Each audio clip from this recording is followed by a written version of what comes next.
But first, I want to address something that is very important to all of us right here.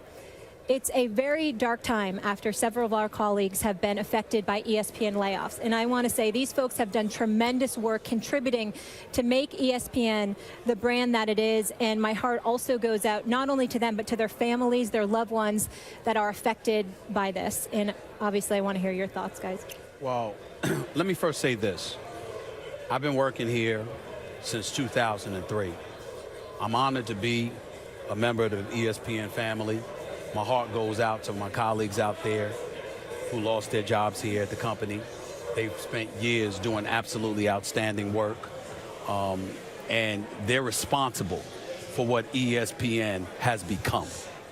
And I think it's incredibly important that we all recognize that. But I also want America to recognize that a lot of these individuals that are gone are incredibly talented. Mm-hmm. And in the end, they will land on their feet because they're sensational at what they do. It's been an honor and a privilege to work with them. My heart goes out to them, but I'm incredibly confident that they will, they will resurrect their careers in some kind of capacity because ESPN has tremendous talent. We always have had. And those individuals that are gone, they will be back in some capacity, whether it's for this company or for somebody else, because they're too talented not to be. A lot of excellent people and excellent professionals whose work product has been outstanding for so long. I concur. No question. So they will be missed, but of course, looking forward to seeing them continue to shine on another platform very soon. But it is also, of course, playoff time, gentlemen, so we need to get into that. And we start with Russell Westbrook.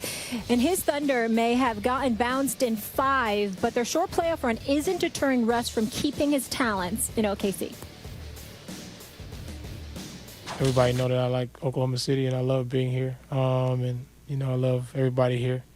But I haven't even thought about that. I'm worried about making sure my wife is all right and moving forward with that. Everything else really doesn't matter at this point. And that's the most important thing right now and me moving forward. Very sweet. Stephen A., what do you make of Russell Westbrook's comments? I don't think they were that wise. It's not to knock Russell Westbrook in any way. He's probably going to win league MVP. He averaged a triple-double. He's been sensational this year. There's no denying that. Here's where the issue gets interesting as it pertains to Russell Westbrook. You are playing for an organization with an executive named Sam Presti, who obviously is very well respected, but there have been flaws. Whether it's due to ownership and Clay Bennett and what he has demanded, or whether it has been to his judgment. Let's put this in perspective, ladies and gentlemen. On the same roster, Oklahoma City had Russell Westbrook, Kevin Durant, James Harden, Serge Ibaka, and Reggie Jackson. At one point in time, all of them were on the squad together. None of them were over 23. Durant and Westbrook were 23. Ibaka and Harden were 22. Reggie Jackson was 21. This is when they went to the finals. And somehow, some way, Kevin Durant walks out the door. For nothing. James Harden, I want to put this in perspective. James Harden is gone over $4 million. Not $4 million a year. $4 million total. You lost out on James Harden. Over a billionaire didn't want to come up with $4 million. You got that. You trade Serge Ibaka. You acquire Victor Oladipo. That didn't really work out that much because Serge Ibaka's still playing and playing well, by the way. You look at the bevy of talent that you have as an organization.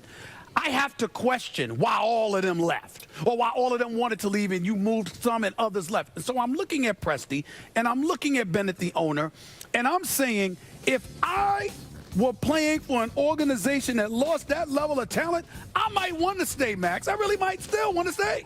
I'll be damned if I'm telling you. I'm going to keep that to myself because I need to see what you're going to do. Are you going to sit up here and exhaust me? Don't even have the decency to surround me with shooters? Are you going to max me out prematurely where my career is cut short because I'm only human? I can't do every year what I did this year, averaging a triple-double. I'm not saying Russell Westbrook shouldn't feel the way they feel because you want to be where you want to be. I'm just saying you got to exercise business sense sometimes and know when to keep stuff to yourself and just chill just to see what they're going to do, rather than giving them the cushion of being able to say, well, he said he wanted to stay, so I don't really have to prioritize getting him that elite talent and chasing the championship. I could just be respectable and compete. You got to incentivize them to put some talent around you. First of all, I'm going to make a point right now that you made yesterday, since you just made a point that I've been making for a while. I mean, that Oklahoma City team is going to go down, I think, as the most talented team in the history of American team sports to never win a championship. That should have been a dynasty. You have 3 MVP caliber players eventually who are already excellent in Durant and Westbrook and Harden, plus another perennial all-star caliber talent in Serge Ibaka. And you mentioned Reggie Jackson. All on the same team in their early 20s, and you make one finals and let them all walk out the door. I've been saying that for a while. I want to bring up a point you made yesterday, I think it was. It's Clay Bennett. When you look at the issue here, a robber, the owner, a robber baron, or an oil baron, excuse me, Freudian slip, an oil baron who stole the team from Seattle. And what do you have going for you if you're Oklahoma City?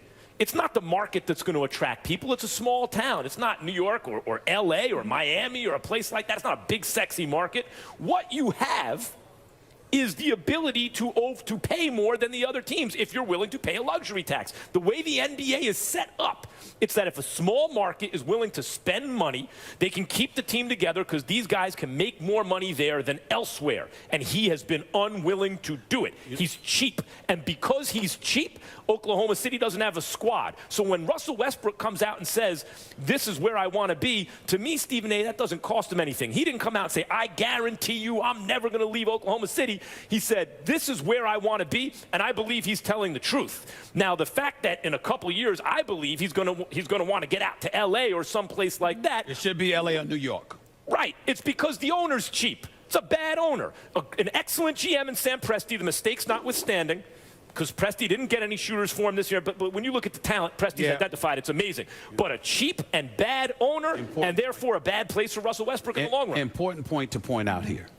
We all know that I'm absolutely disgusted that the superstar that is Kevin Durant decided to go to a 73-9 team and jump on that gravy train. That ticks me off.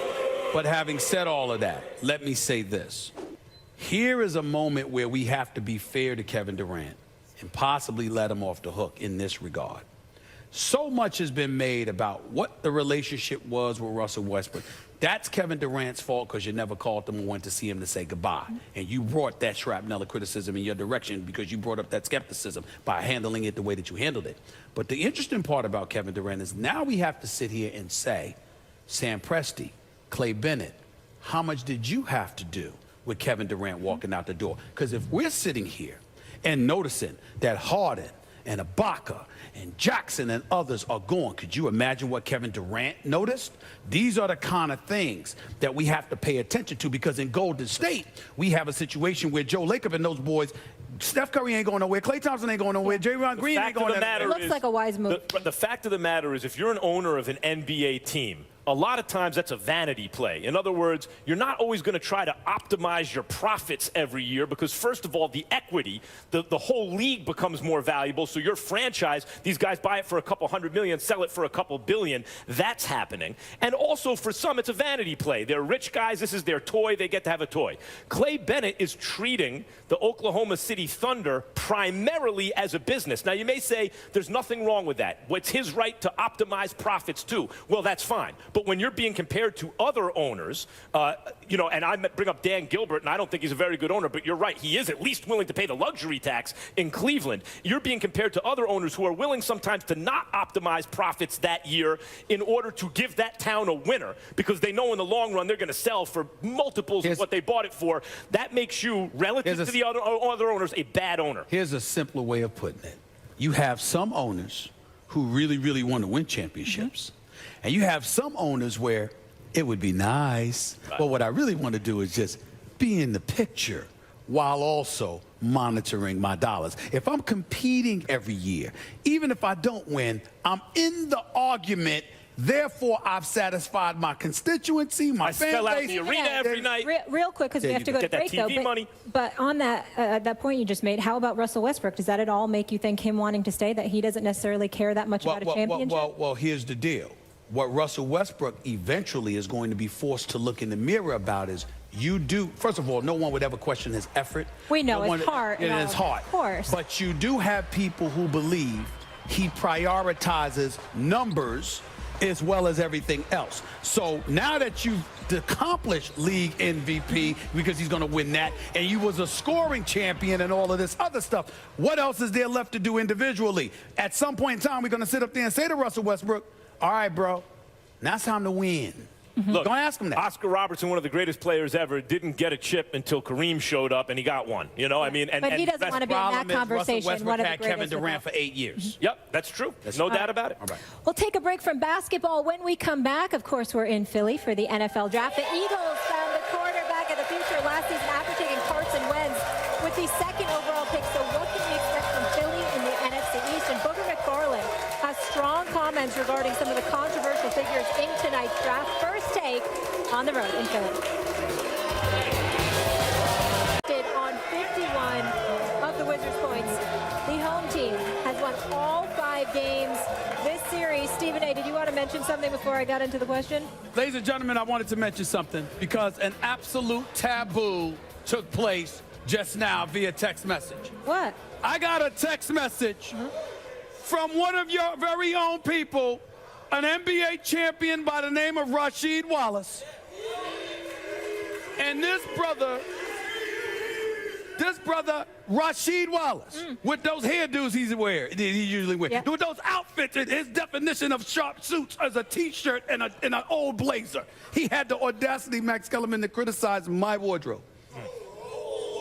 The check on check? Listen, I'm stepping out. Rasheed, well, how dare you? You should take notes. You should take lessons. Let me teach you how to dress. What that show with him and Kevin Garnett? What 21? So what is it again? On TNT or something? I don't know what the hell it is. I don't know the name, but I see him. Area 21. Area 21. I love both of them dearly. I got mad love and respect for them. But they could use wardrobe tips. I just want to say that.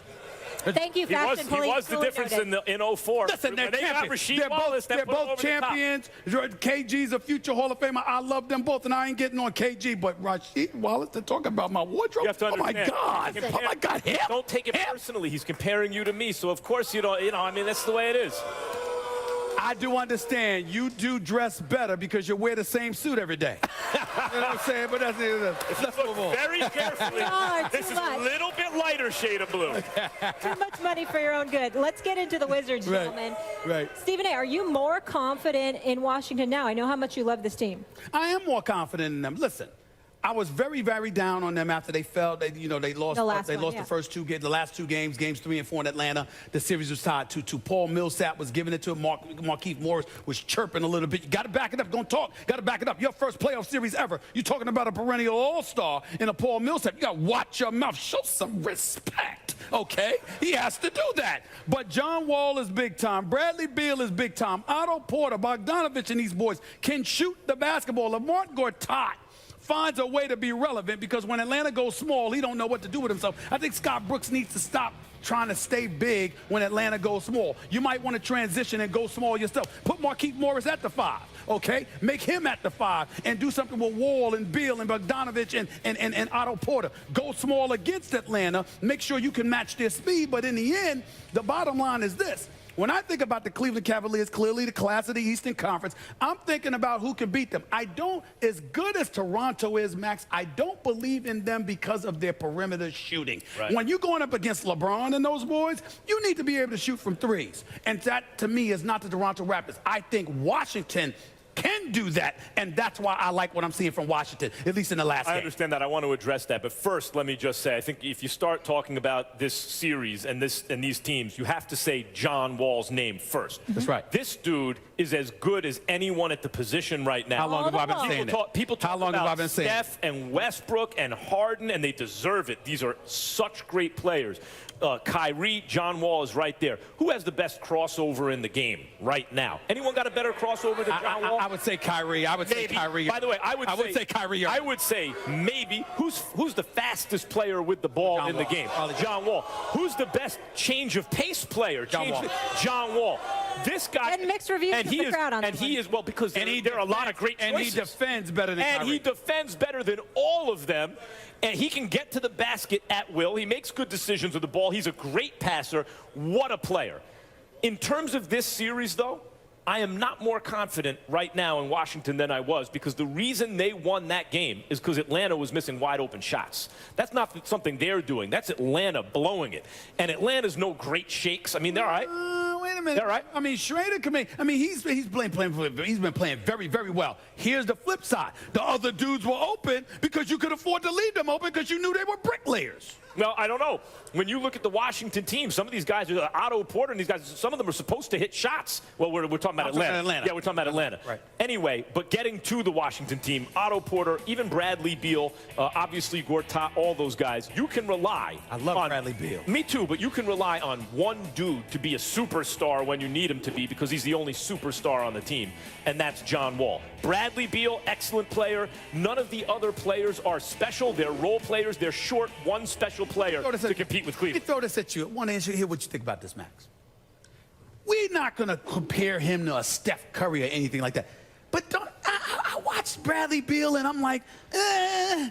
And then I see 30, Right. 27, 50% shooting, 45% for three-point range. And I'm going like this. Well, damn, I have to pay attention to this. Yep. The dude just goes out there. He seems relatively undersized, but when it goes up, it usually goes in, and I have to give him respect for that. Me too. And if they had at least one other player at least as good as Bradley Beal, now you got me. Well, now I'm going to say, okay, Washington, but they don't have that. But we're not saying, remember what we're asking here. We're not talking about who's going to beat Cleveland, because we don't believe anybody will. Right. What we're saying Who's the is best shot? who has the best shot. Let me tell you why it's Toronto. And I think it's Washington. Toronto has a deeper, better front court. Now, I agree with this. Usually you look at series among evenly matched teams, more or less. You say, give me the team with the best player on it. That's John Wall. I mean, the Greek freak, but Milwaukee, I don't think is quite ready. He can't shoot yet. Right. Milwaukee in a couple years is going to run the league if things bounce their way a little bit. But They right won't be, now, they won't stay in Milwaukee. Right, maybe. They're not quite ready. John Wall is the most special player on the contenders not named Cleveland.